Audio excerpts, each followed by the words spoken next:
we had a listener question come in about Werder Bremen and the fact that Horst Steffen was fired there. Um, I'm surprised that they decided to do this early on, match day 20th. You're bringing in you separated from your old coach Ole Werner, who then moved on to RB Leipzig, right? And I understand that this was a reason Werner didn't want to renew his contract, so Werder Bremen said, "Okay, we're going to move on." Um, and then they went for a project coach. Horst Steffen is a project coach. He's someone who at Elversberg did fantastic work, brought through a bunch of young players, made them better, including a certain Nick Woltemade or Alsani, who's now doing really well at Hoffenheim. These are the kind of players that they went to Elversberg, they got better, went back to their original club, and then, went on to bigger, better things. And um, someone who I've met, and I was in Elversberg for that relegation playoff against Heidenheim, and I thought this was a coach who plays really good football, has a very clear understanding and methodology on how to coach and how to work with young players. Bremen made a point of taking a step back. I think, Stefan, you even wrote a newsletter about this, right? Saying they consciously took a step back to make two steps forward eventually. Um, and yeah, okay, the results haven't been great. This was a draw this weekend, and I understand that they're now in a relegation fight, which shouldn't be too surprising given the squad turnover. If they did expect to play for Europe this year, I think that would have been shocking. And also, when you mirror it to the results in the first half of the season, they're exactly the same results that they had in the first half of the season, right?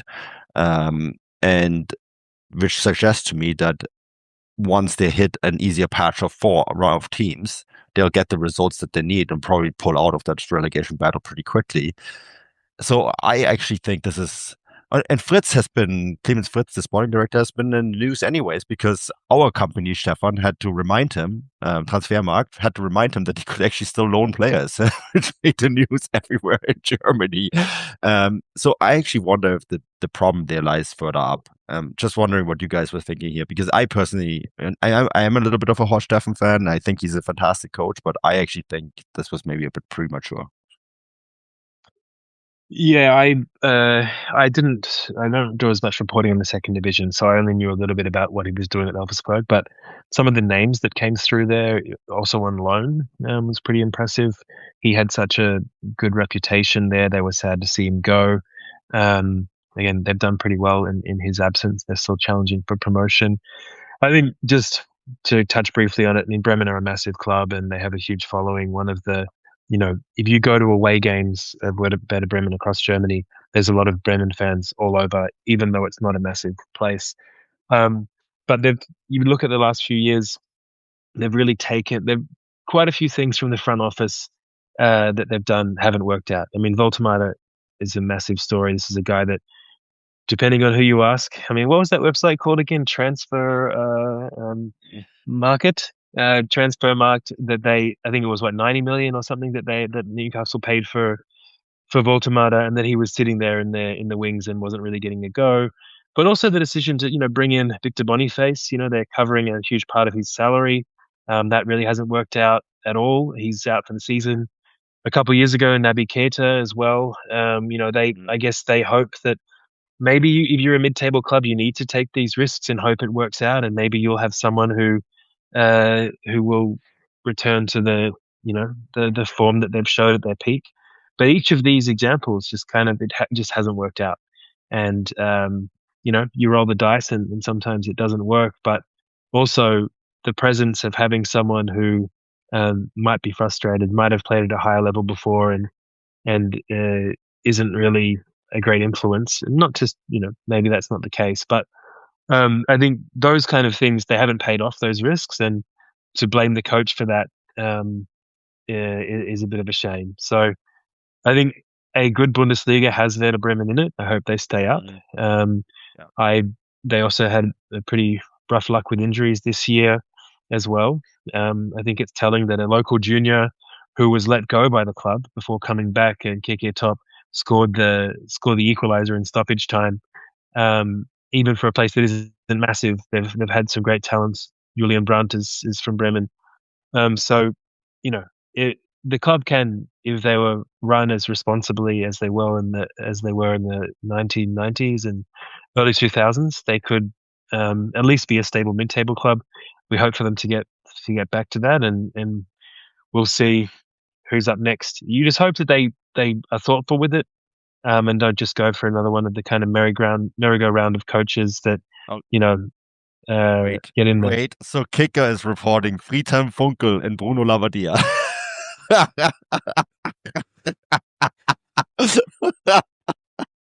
uh, you can't make Do you that stuff think? up. Do you think Bruno Labbadia still has an agent, or do you think he just personally calls up every football club after they sack their head coach and says, "Hey guys, I'm available"? I also think not only does he call up every football club, he probably calls and rings Kicker right away and say, "Hey, by the way, I'm interested in this."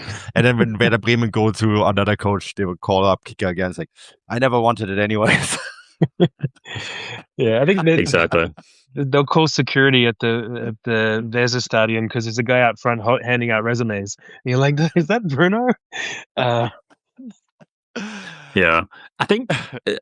But in all seriousness, though, like I think they are in not a perilous situation, but they're in a situation where they really have to get the next move right, aren't they? And Yeah. like Dan makes a great point about Boniface, and Manny, you obviously mentioned the fact that Transfermarkt had to remind them that they didn't even realize their own squad rules and limitations and stuff like that. And you can going back to that kind of press event that I was talking about earlier, where Dan and I actually were at Werder Bremen. We spoke to the CEO of the club, and I really got an impression that day that the club are still living under this huge shadow of Nick Woltemade. And it felt to me like every time we asked questions about Ole Werner, it was always framed around Nick Woltemade. And what's your policy for next season? Well, we want to develop new players, our own players, because of Nick Woltemade. And you can understand why the board said, let's get Horst Steffen in, because even though he doesn't have any Bundesliga experience, and even though he might be a risky move, tactically speaking, he's this warm, fatherly figure, and he can develop young players very well.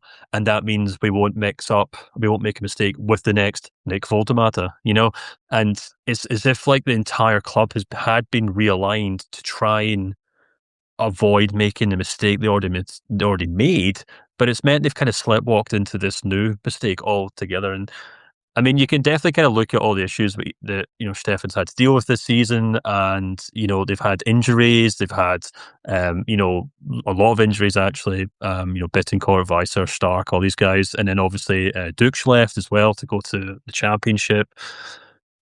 But I think if you have to ask Werder Bremen fans as well, I think they'd probably tell you that a lot of the time they watch this team play, especially when Horst Steffen changed that 3-5-2 system, and say it didn't really fit a lot of the players. It didn't fit their best defenders. It didn't fit their best midfielders.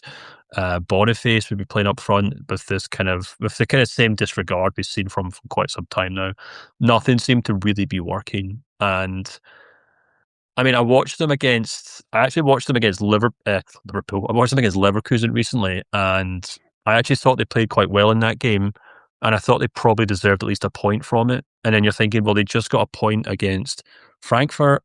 So you're thinking, well, that's two good teams. They put in two decent performances there. And then watch them against Hoffenheim, who admittedly are now probably the second or third best team in the league right now. And Hoffenheim completely sweep the floor with them, completely played them off the pitch. And it was men against boys. And I kind of thought, well, and maybe I think the reason they've made this decision, and I know you said, Manu, why you don't understand why they have made a decision. I think they were waiting to see how Steffen and the squad responded to what happened in Hoffenheim and maybe what happened in Leverkusen, and see if they would take the game to Gladbach. And even though I didn't watch that game, everything I've read and seen reported about it is that there just wasn't a huge amount of fight there. There wasn't a huge drive to try and win that football game. And as I think Dan mentioned, and actually I touched on this actually after the Hoffenheim game, if you do look at their form at the start of the season, it was quite good at home. They picked up a win against St. Pauli, win against Union Berlin, win against Wolfsburg. All these were at home. They got that 3-3 draw against Leverkusen, of course, which was one that led to Ten Hag getting sacked.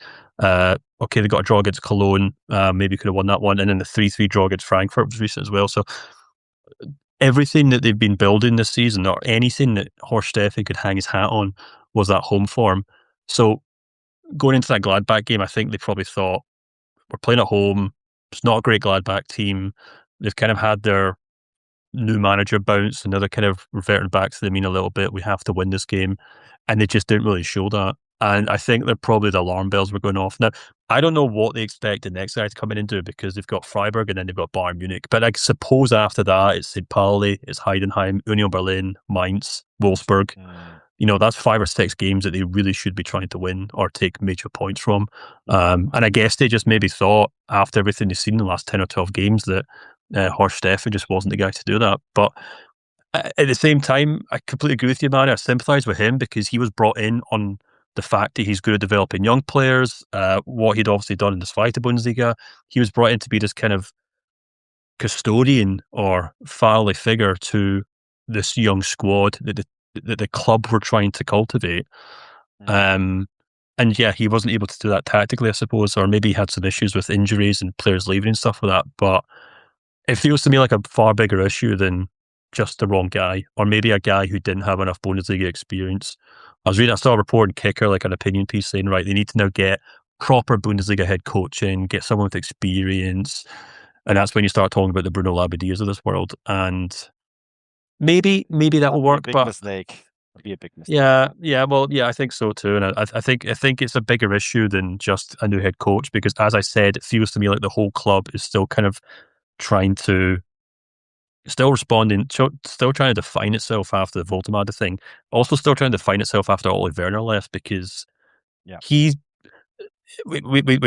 think about it, like, that was such a public spat in the way that it was basically the club and the head coach went separate ways, and they both said, well, we'll see who's right.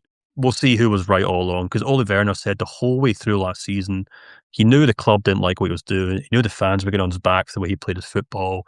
He knew that everyone was moaning that he wasn't playing young players, that he would always go into press conferences and say, hey, look, my job's to win football games and get this club as far away from relegation as possible. And that's what he did, and he did it really well.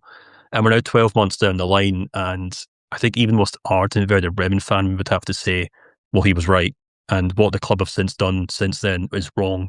And it's up to the club to find a different solution to that problem, I suppose. Yeah, I mean, like, maybe the final point before we have to wrap this up, because we're longer already than we usually are. But you make this point about Ilse, man against boys, in this game against Hoffenheim. It took Christian Ilse a year to implement the system that he's now playing and makes the club successful. And they were pretty much almost relegated last year, right? We spoke about that earlier in the show. But Hoffenheim stuck it out, and they said, like, look, we hired a concept coach. We hired a coach who has some pretty hilarious methods that are controversial even, but work, which obviously work now. The squad has fully bought in. And now they're on Champions League course. My point is that if you bring in a concept coach, you can't expect the concept to work after half a season. It's just not possible. Yeah, I mean, I think I'd also say, though, that Ilse has benefited, as we talked about in that previous episode, from Hoffenheim signing like 3 or 4 wonder kids in the summer. So, like, well, yeah, Bremen Bremen's transfer policy has also been a problem alongside everything else, and that's a big issue as well, I think. Well, and also, with all due respect, the pressure is so much different in Hoffenheim than it is in Bremen. Bremen, there's a few bad results. The fans will tell you. In Hoffenheim, they just don't show up. It's as simple as that. So it's just a very, very different. Torsten Wikan had the comment in the chat about the magic drink that I always mention in the WhatsApp group, guys. Stefan told me I'm not allowed to say that word on the podcast. I'm sorry, Tor.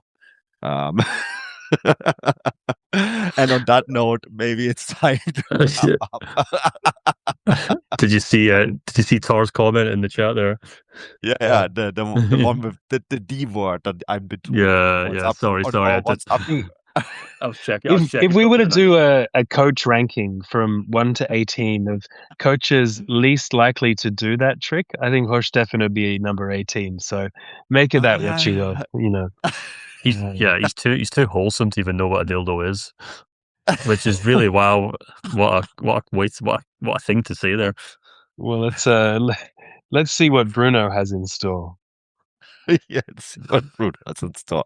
And on that note, we'll discuss Werder Bremen again when they have a new head coach, because I think it's going to be an interesting story. But for now, this is the information that we have, so we're going to go by that. And we're also an hour and 10 minutes in, which is longer than we usually do. But I enjoyed this, boys.